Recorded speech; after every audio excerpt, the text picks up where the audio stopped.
আপনারা শুনছেন গল্পের স্রোত। আজকের গল্পটির নাম নির্যাতন। গল্প পাঠে আমি তন্দ্রা। সমস্ত রকম প্রতিকূলতাবিহীন সুখের চাদরে গা ভাসিয়ে দেওয়া রতনের এই বিবাহিত জীবনে নেমে এলো কোন দুর্যোগের ঘনঘটা।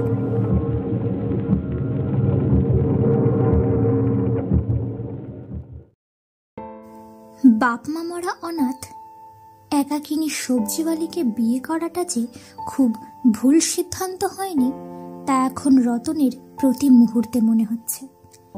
যদিও এই বিয়েতে সে এক নয়া পয়সাও পায়নি, কিন্তু সে যখন তার মায়াবী হাসি মাখা প্রতিশ্রুতি বাক্যের মধ্যে এমন এক অমেঘ জাদু ঢালা সৌন্দর্য ও দৃঢ়তা দিয়ে তাকে বশীভূত করেছিল যে রতন তখন প্রায় নিঃস্বাচ্ছন্ন হয়ে কিছুমাত্র বিবেচনা না করেই তাকে হঠাৎ সোজা বিয়ে করে ফেলল। ব্যাপারটা একটু গোড়া থেকে বলি। পার মাতাল হিসেবে রতন এলাকায় খুব কুখ্যাত। যখন তখন সে ভোরের আলো ফোটার সময় হোক কি ভর দুপুর কিংবা রাত্রির, সে পথে ঘাটে পুকুর পাড়ে এমনকি মাছের বাজারের ক্যাচাকেচির মাঝখানেও হাতে মদের বোতল নিয়ে হাত পা ছড়িয়ে পড়ে থাকে আর জুয়া খেলে। আর পতিতাপল্লীর সাথে তো তার মামার বাড়ি মাসির বাড়ির মতোই চিরকালীন আত্মীয়তা। তার বাপ মা একটু শোধরানোর আকুতি নিয়ে ছেলের পায়ে পড়ে কাকুতি মিনতি করতে করতে এই পৃথিবী থেকে বিদায় নিয়েছেন। আর বাপ মা মরার পর তো এখন তার পোয়া বারো। বাপ মা মরা অনাথ ছেলেটা এখন লম্পট পার মাতাল হলেও টাকা পয়সা জমি জমা আর সম্পত্তির পরিমাণ দেখে শুনে এক কন্যাদায়গ্রস্ত পিতা তার হাতেই মেয়ের বৈঠা তুলে দিয়েছিলেন। কিন্তু সেই বউ তো তার জুলুমের হাত থেকে রেহাই পায়নি। আগে রতন মদ আর খাওয়া পড়ার খরচাপাতি চালানোর জন্য টুকিটাকি কাজ করত, কিন্তু বিয়ের পর সে একেবারেই সাপের পাঁচপা দেখল। সে সংসারের যাবতীয় কর্মকাণ্ড থেকে টাকা উপার্জন করে আনা পুরো দায়িত্বটাই বউয়ের ঘাড়ে চাপিয়ে দিয়ে নিজে শুধু মদের ঠেক আর পতিতাপল্লী নিয়ে মেতে থাকতো সবসময়। আর প্রতিদিন রাতে হাড় ভাঙা খাটুনি সেরে পরিশ্রান্ত বিধ্বস্ত স্ত্রীর ওপরে দিনের পর দিন মদ খাওয়ার টাকা চাওয়ার জন্য চড়াও হতো। পিঠ জুড়ে দাগড়া দাগড়া কালশিটের চাষ সেরে হাতে যা পেত তা পুরোটাই পকেটে পুরে বউয়ের রেঁধে থাকা ভাত তরকারি নিজে বেড়ে নিয়ে যন্ত্রণায় কাতরাতে থাকা বউয়ের পাশে পরম নিশ্চিন্তে রাতের আহার সেরে নিত। আর তারপর রাতে শুতে যাওয়ার সময় হালকা টাপ দিত বউয়ের শাড়িতে। এমন রুটিন চালু ছিল নয় করে প্রায় 2 বছর মতো। কিন্তু রতনের এমন সুখ বুঝি উপরওয়ালার আর বেশি দিন সইল না। সে আবারও একা হয়ে গেল আগের মতো। পাড়া প্রতিবেশীরা তার সামনেই তাকে কটাক্ষ করত, যাগ্গে বাপু, মেয়েটার বাপের একদিন বাদে তাহলে সুমতি হইছে, সে তোমার কাছ থেকে মেয়েটার একদিন নিয়ে গেল, এই জন্মের মতো নিয়েই গেল তাহলে। অবশ্য সব ধরনের কটাক্ষ বা বিদ্রূপ তার আজকের পাহাড় প্রমাণ দুঃখের কাছে ফিকে হয়ে যেত। এখন আবার হাত পুড়িয়ে রান্না করতে হচ্ছে, আবার নতুন কোনো কাজের সন্ধানে মাথা খারাপ করতে হচ্ছে। আর সব থেকে বড় আফসোসের বিষয় হলো প্রতি রাতে ফটোকে আনন্দ দেওয়ার মতো আজ আর কেউ নেই। কাজেই মানুষজন কি ভাবছে বা কি বলছে সেই সব মাথায় না নিয়ে সে আরেকটা বিয়ে করবে বলে মনস্থির করল। এমনি সময় এক ঝড় জলের রাতে হঠাৎ দরজায় কড়াঘাত শুনে সে শশব্যস্ত হয়ে দরজা খুলতেই দেখল এক সিক্ত বসনা লাস্যময়ী স্বর্গমৃগ বাইরে দাঁড়িয়ে ঠান্ডায় কাঁপছে। এমন মেঘ না চাইতে জল পেয়ে রতনের চোখ আর মনের যেন বহুদিনের উপসী তৃষ্ণার লালা ঝরতে লাগলো।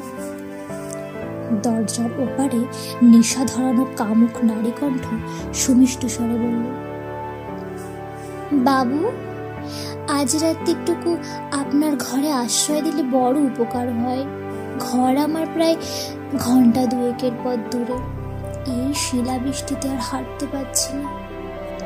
চকচক করে উঠল রতনের উপসী চোখ। এই বিষয়ে ভাবনা চিন্তা করাটা পুরোটাই অর্থহীন। সে সঙ্গে সঙ্গে রাজি হয়ে গেল। সাদরে তাকে ডেকে নিল নিজের ঘরের ভিতর, ঢুকিয়ে নিল সবার ঘরে। চোখের ভাষার বিনিময়ের কোটা পূর্ণ হওয়ার পরেই রতন এই বাপমা হারা সবজি বেচে পেট চালানো অসহায় মেয়েটিকে বিয়ের প্রস্তাব দিয়ে বসল। পরদিন সকালে নিজের সব ব্যবস্থাপনা করে প্রায় 2 দিনের মধ্যে সে পুরোহিত ডেকে বিয়ে সেরে নিল। মেয়েটি তার পড়শি বা আত্মীয়দের সাথে যোগাযোগ করার ফুরসতটুকু পর্যন্ত পেল না। কিন্তু কি আশ্চর্য, ফটোকে পাওয়া বউ যে এত বাধ্য ও এত লক্ষ্মী হতে পারে সে যে স্বপ্নেও ভাবতে পারেনি। রতন ঠিক যেমনটা চায়, হঠাৎ এক ঝড় জলের রাতে উপরওয়ালা তাকে যেন ছপ্পর ফুলে তাই দিয়ে ভরিয়ে দিলেন। রতনকে এখন আর কাজ খোঁজার কথা ভাবতে হবে। বউ নিজে কাক ভরে উঠে ঘরের সব ফাই ফরমাস খেটে খুঁটে দিয়ে কয়েকবারই ঝিগিরি খাটতে যায়। তারপর রতনের পছন্দের বাজার সেরে ভারী থলে হাতে সন্ধ্যায় ফেরে। পিদিম জালে তারপর সুন্দর হাসি মুখে ঘরের বাকি সমস্ত কাজ সে একা হাতে সারে। বউয়ের একার টাকা পয়সায় দুবেলা পেট ঠেসে প্রতিদিন পেট পুজোটা দারুণ চলছে রতনের।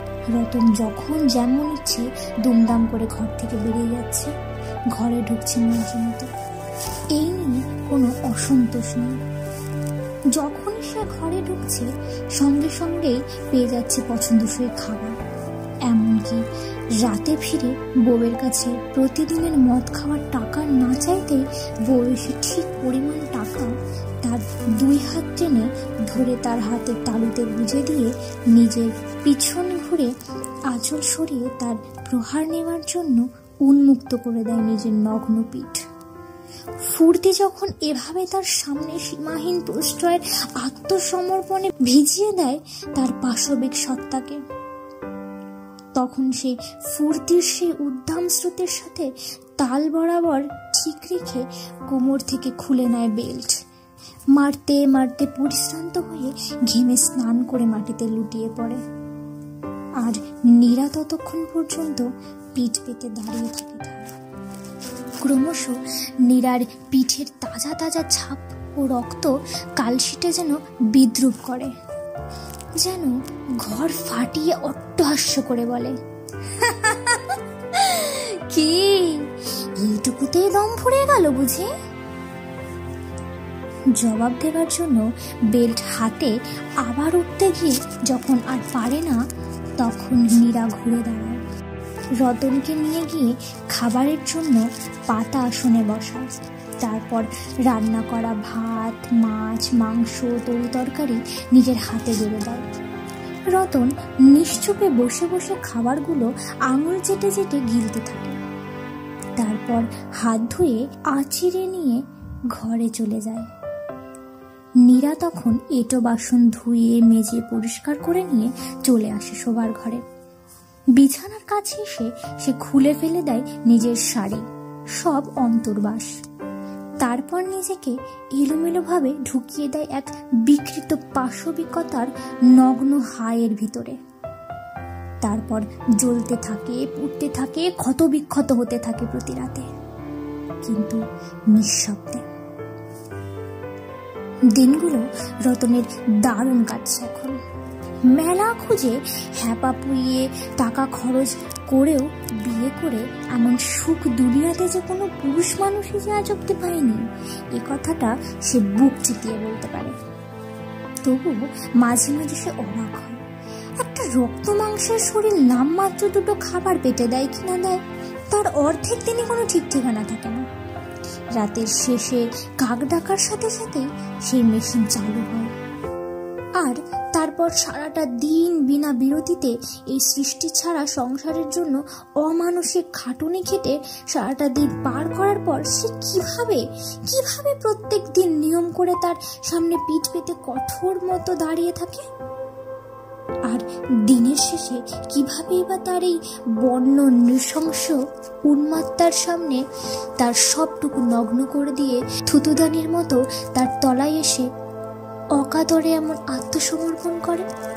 মাঝে মাঝে তার কোনো কুল কিনারা খুঁজে পায় না রতন, তবে নিষ্প্রয়োজনের চিন্তা করে বেশিক্ষণ সময় নষ্ট করে না সে। মাথা থেকে মুহূর্তের মধ্যে সব ঝেড়ে ফেলে দেয় সে, তার নিজের কাজে মনোনিবেশ করে। দিন চলছে বেশ, কিন্তু ক্রমশ রতনের মধ্যে এক অদ্ভুত অসন্তোষ জন্ম নিতে শুরু করেছে। এ তো মেয়ে নয়, যেন পাথর। মাঝে মাঝে মনে হয় লোহা হামাল দিস্তায় ফেলে পিষলেও এর অভিব্যক্তির সমস্বরে বলে উঠবে, কি এইটুকুতেই দম ফুরিয়ে গেল বুঝি? এত অমানসিক অত্যাচার ও সাচ্চরের আনে নেই কোনো ক্ষোভ, আর শরীরটাও যেন লোহা দিয়ে গড়া। সেটা নিয়ে প্রতি রাতে যতবার আখ পেশায় খেলায় মাতে, সেই শরীর যেন ততবার ধিক্কার দেয়। এইটুকুতে সব শক্তি শেষ হয়ে গেল। কত রস টুমটুম করছে, আর তুই হাঁপাচ্ছিস কুকুরের মতো। আজকাল মদের নেশা আর যেন ঘন হতে চায় না। সবসময় কোনো না কোনো এক অজানা কৌতূহল আর এক চূড়ান্ত অতৃপ্তি যেন তাড়িয়ে নিয়ে বেড়াচ্ছে রতনকে। হঠাৎ এক রাতে সে লক্ষ্য করল, বেল্টের প্রহারে আর কোনো দাগই উৎপন্ন হচ্ছে না নীরার পিঠে। শুধুমাত্র একটা কালো কালশিটে দাগ উৎপন্ন করার জন্য বেল্ট হাতে প্রহার করতে করতে সে নিজেই ঘেমে নিয়ে জিব্বার করে মেঝে পড়ে ভয়ঙ্কর হাঁপাতে লাগলো। কদিন ধরে শুধুমাত্র অবসাদে দুশ্চিন্তা এসে খাওয়া দাওয়া প্রায় বন্ধ করে বসেছে বলা চলে। মদ খাওয়াও বন্ধ করেছে সপ্তাহখানেক। সবসময় একা পুকুর পাড়ে বসে কি যেন গভীর চিন্তায় মগ্ন থাকে সারাদিন না। এইভাবেই রতনের চেহারা ভেঙে একেবারে কঙ্কালসার হয়ে গিয়েছে। তার চোখের কোল জুড়ে কালি পড়ছে। সে ভুল পর্যন্ত বকতে শুরু করেছে একা একা। এখন তো মানুষজন তাকে পাগল বলে ঢিল মেরে তাড়ায়। উস্কো খুস্কো চুল, গাল ভাঙা হাড্ডির সার রতনকে তুলে নিয়ে ধরে যাওয়ার জায়গা পর্যন্ত নিয়ে বসানো কাজটা এখন একটা 10 বছরের প্যাকাটি বাচ্চাও পারে। কাজেই নীরার পক্ষে তার প্রতিদিনকার রুটিন সম্পাদন করাটা মোটেই খুব কষ্টসাধ্য নয়। রতন বসলো এক থালা ভাত, সবজি, ডাল, গোল আলু আর পটল ভাজা, পাঁঠার মাংসের ঝোল, ফুলকপির কারি, চাটনি আর দুটো সন্দেশ নিয়ে। ভাতের গায়ে আঙুল দিয়ে কয়েকটা দাগ ফুটিয়ে সে খালি পেটে উঠে গেল শোবার ঘরে। যথাসময় বাসন টাসন ধুয়ে নীরা এসে কাপড় চোপড় সব খুলে তার পাশে এসে বসল। এই প্রথমবার রতন পশুর মতো নীরার ওপর না ঝাঁপিয়ে অত্যন্ত সংকোচের সঙ্গে তার হাতের ওপরে নিজের হাতটা রাখল। মনে তার প্রশান্ত গভীর প্রশ্ন ও বিস্ময়, কিন্তু মুখে কি যে বলবে তার কোনো থই পেল না সে। ব্যাপারটা যেন বুঝতে পারল নীরা। সে নিজের হাত দিয়ে রতনের হাত আলতো করে চাপ দিয়ে বলল, চেষ্টা করো, ঠিক পারবে। কথায় যেন আত্মবিশ্বাস হঠাৎ চলকে উঠল রতনের।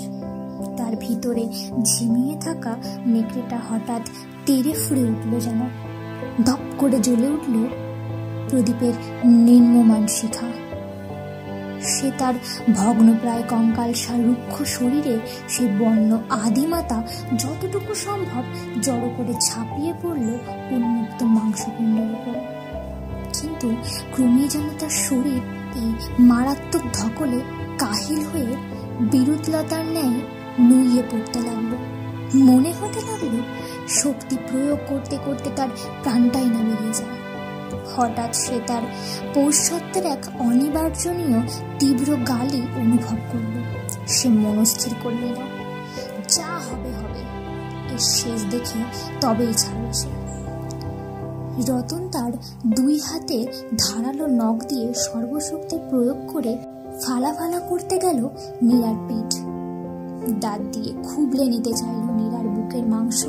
নীরার শরীরে এক ভয়াবহ লৌহকাঠিন্য অনুভব করল, যাকে বোধহয় হাসুয়ার আঘাতেও কেটে কিছু করা সম্ভব নয়।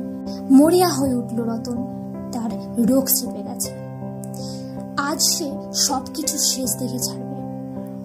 সে নারীর উরুসন্ধিতে তার পৌরুষ এবং অবশিষ্ট ক্ষীণ প্রাণশক্তিটুকু খেপা সিংহের মতো উন্মুক্ত হয়ে ঢালতে লাগল। কিন্তু সেখানেও শুধুমাত্র লৌহকাঠিন্য আর শিথিলতা ছাড়া আর কিছুই সে পেল না। সে বুঝতে পারল তার জীবন শক্তি প্রায় শেষের মুখে, আর বেশিক্ষণ সে বাঁচবে না।